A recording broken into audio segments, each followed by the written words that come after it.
This is a second of two videos that I'm recording, and I'm trying two different methods of fact checking. The first one was Mike Caulfield's SIFT methodology, and the second one here is on his experimentation on what artificial intelligence can and can't do for us. I will admit I have a lot more practice with SIFT than I do with his emerging experimentation. He very much has gotten quite enthralled with this. Last I checked, I think he had recorded like 70 different videos almost daily of his experimentation. So I've been watching most of those, but I haven't been practicing because I usually do my watching not when I'm sitting in front of a computer. So I'm going to do this. I'm going to pause when I need to try to respect your time. But if it feels clunky, it might be clunky in the same way it could be clunky for you if you haven't experimented as much with him. So the other thing I'm sort of wrestling with is that I learned a lot when I did the SIFT method, where I learned I had gone down a rabbit trail that usually sometimes rabbit trails are delightful, but this one took me to some places I didn't want to go. So I just don't know how much to, I mean, I guess we can't really ever completely ignore what we've learned. So I guess I'll just incorporate what I learned in here, and you'll know that I'm doing that. So it might go smoother than it did, and it might have nothing to do with artificial intelligence and much more to do with my own personal learning, which, is kind of how life works. So, all right. So I'm going to pause just while I type something in. All right, so I applied a little bit of my learning, and that's specifically the whole gig economy will get me there sooner than just wage discrimination, broadly speaking, because there's a lot of other things that have nothing to do with specifically what I was looking for. So in case this is you watching this video and you didn't watch the other one, I will just quickly say I'm not going to repeat myself because it would be good for you to have this if you want to contrast, but I'm working off of a New York Times podcast that Ezra Klein hosts, the Ezra Klein Show, on which it's titled "We Didn't Ask for This Internet," and he had two guests, Corey Doctorow and Tim Wu. And so this is what I'm fact checking, and there was a mention made of how there's a race to the bottom, that nurses' credit scores and other financial data about them is used to see how quickly we can get the cheapest nurse for the cheapest rate. And so they're given different rate possibilities within these apps. So I'm trying to think if I should add anything else in. Well, we'll just see what happens. So I'm going to hit enter. I put the question mark, which means I am likely to get a AI generated answer at the top of Google. You've probably had this happen to you, whether you wanted to or not. This is just something that happens. And so already, and by the way, I'm not using my normal search engine, which is Kaji. So that'd be kind of interesting if I took, I don't know if it's Kaji or Kagi, but we pay so that we're not, we pay for the ability to not have the advertisements pop up, not have the issues with algorithms, but it does have its own AI overview as well. And so it'd be interesting to sort of see any of the differences here. Wow, it's hard to say because if you watch the first video, you already know that I had went on a huge rabbit trail focused more on the researcher who had the studies around the way this happens, and that researcher having such prolific work that I couldn't get there, and I didn't have anything about the gig economy. So I got a lot of information about wage discrimination, especially as it tied to that researcher, Deborah Rode. And she also had done a bunch of other research too. So it just got me on a whole thing. So this is wild just to be like, wow, this would have been so much faster. But through watching Mike Caulfield's work on this, I've just seen so many times what we get here on the AI overview is not very likely to have the kind of care taken that fact checkers want and need. So he just quickly, every single time he does a video, quickly goes into AI mode. So that's where I'm going to head. But before I do, I just want to mention, like, I'm trying to see if there's anything in here where I'm getting advertisements from Google. It'd be funny if it was like, oh, take up this gig, work yourself. Just kidding. Sorry, it's a little bit. Yeah. So, and then I want to sort of compare that to the Kagi one as well. I mean, you can see the way that they lay out the references here, really clean. I haven't done tons of comparison just because I use Kaji all the time. So yeah, that's kind of interesting. So I would get quicker, closer where I had to use this one, and then just the nice tight integration with these references is a nice thing too. So let me go back to my Google and let's go have a look at diving deeper with AI mode, because again, Mike Caulfield in his, as of today, 70 or more videos, this is just, he just knows that the stuff above isn't going to be as helpful as if he dives deeper in with AI mode. He's finding a lot of better help there.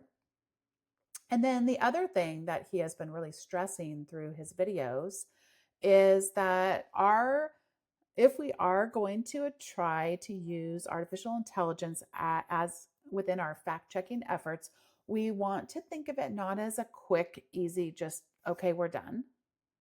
We want to be thinking of it as a back and forth.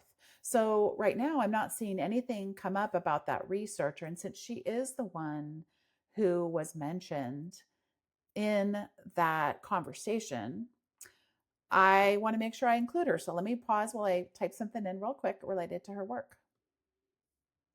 I mentioned that I don't have a ton of experiments doing this myself, but watched tons of Mike Caulfield doing it, and so I feel a little bit clunky, but that's what learning out loud is. So, how has the research of Deborah Rhodes supported these claims? Include references. Take your time. Sometimes AI tools need us to tell it, and check your work. Let's just see what happens when I do that.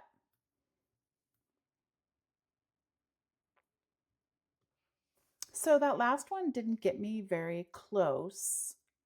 It just kind of gave a broad overview, and that's part of the trouble I ran into with the first video, is that her work is so broad and prolific, and she passed away, so there's a lot about her legacy. One of her areas of scholarship of many is the way people's looks, the beauty bias, it gets discriminated against people because of how they look. So I just didn't get enough about the gig economy or that sort of thing for this reference to really get me quite as precise as I would like. I suppose in this video, I'm sort of falling into the trap that I fell into with the first one, in that we always, one of the things Mike Caulfield has said in his work for so long is that we need to think about, what is our aim? What is our purpose here? And my purpose is not to scrutinize Deborah Rhodes' work and make it fit where it doesn't. The purpose was to learn more about this gig economy, wage discrimination, race to the bottom. And so again, I'm sort of cracking up that I'm falling into that same thing here. I'm going to back myself out of this, since I have just reminded myself of the purpose of my research, and that I'm once again getting too narrowly focused on testing a claim as it relates to her name as a scholar, and not enough of the claim specifically about this. So I'm going to shift gears a little bit now and have a look at how I can change this conversation for that purpose. All right, so I'm now asking it because it didn't really provide the scholarly links the way that Kaji did. So it's a couple of them here, but I'm not seeing the same kind of care taken on it the way I did the others. So I'm just asking it to use academic sources that support the claim and check your work to make sure that they're accurate and current. So we'll see what it says here. Yeah, it is also now. It's getting too specific back to Deborah Road, which I don't need it to. But yeah, it's still the Uberization of healthcare by the Roosevelt Institute. That's the same one I found, which was totally like, that was very, very, very to a pin, to a T in the prior video that I did. So detailing how Care, Rev, and Clipboard Health use surge pricing and algorithms that can lead to wage discrimination. So there we go. I feel like I should ring a bell of some kind. Ding, ding, ding, ding, ding. We did it.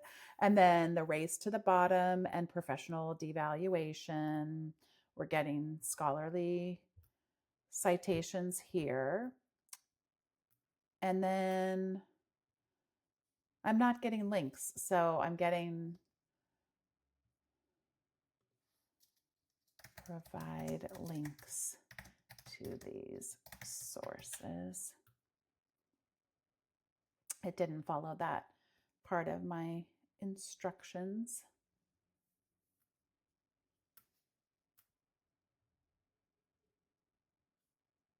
Yeah, not doing so great at this one. Interesting. Like I said, this is not my normal means for fact checking. So in some ways I'm getting what I want, but I'm just used to getting a little bit more precisely exactly what I wanted. So it's kind of interesting. All right, I'm going to pause because I'm going to go look at Mike Caulfield's information, checking he's got some custom GPTs that may help us as well. So I have not been up here to look at Mike Caulfield's tools, and I might have this fail because it says you can only use with the O3 model. 4.0 will fail, and it also says that 4.0 is going away any second now. And then this one, I can't even really tell which one is older or newer, but let's just give it a try and see what happens. I think this could be the one that you have to put a screenshot in, but I'm just going to try. Let's see. Give the evidence for and against how nurses may be discriminated against for their wages within the gig economy. Let's see what happens.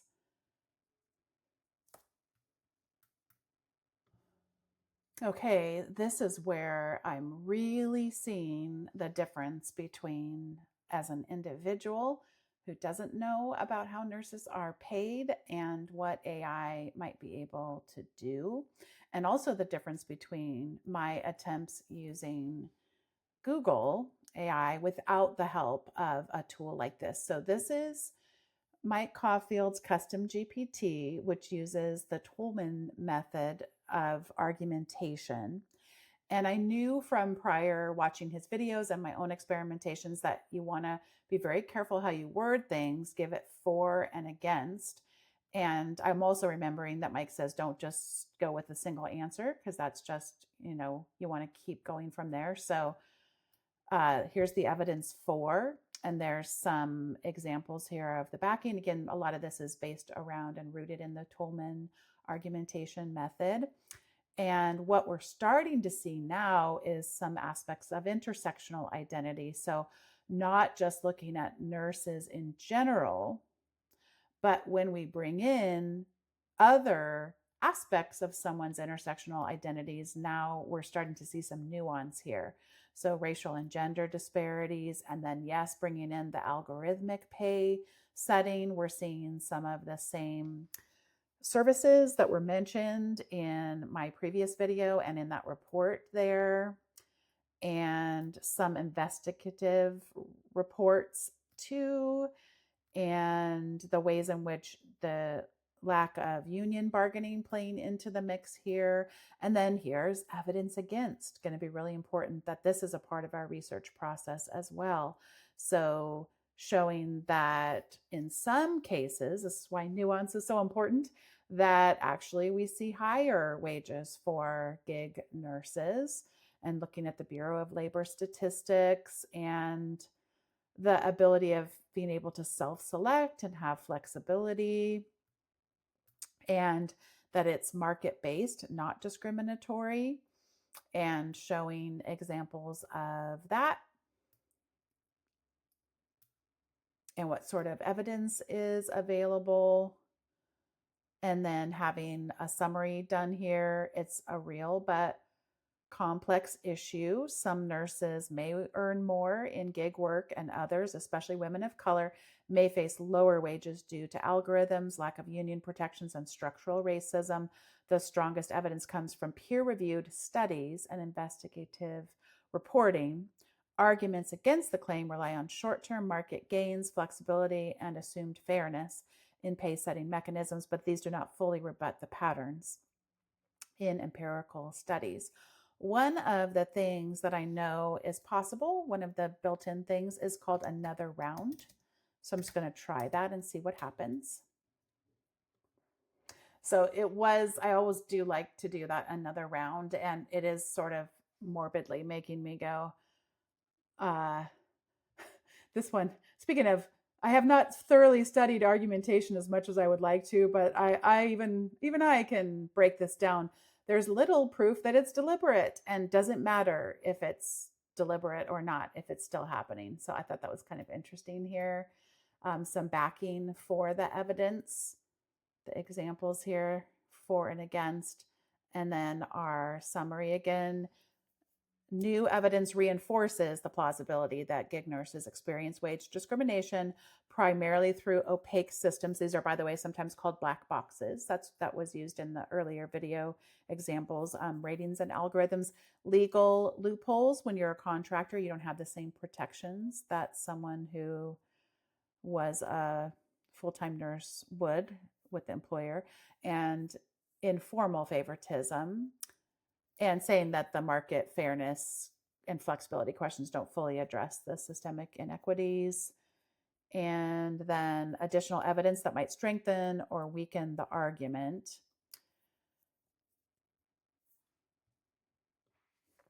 So I'm now telling it to provide me with a list of links to the sources, since it didn't do that above. And this is the one that we saw in the earlier video. If you watched that one, this one has a lot of information in it.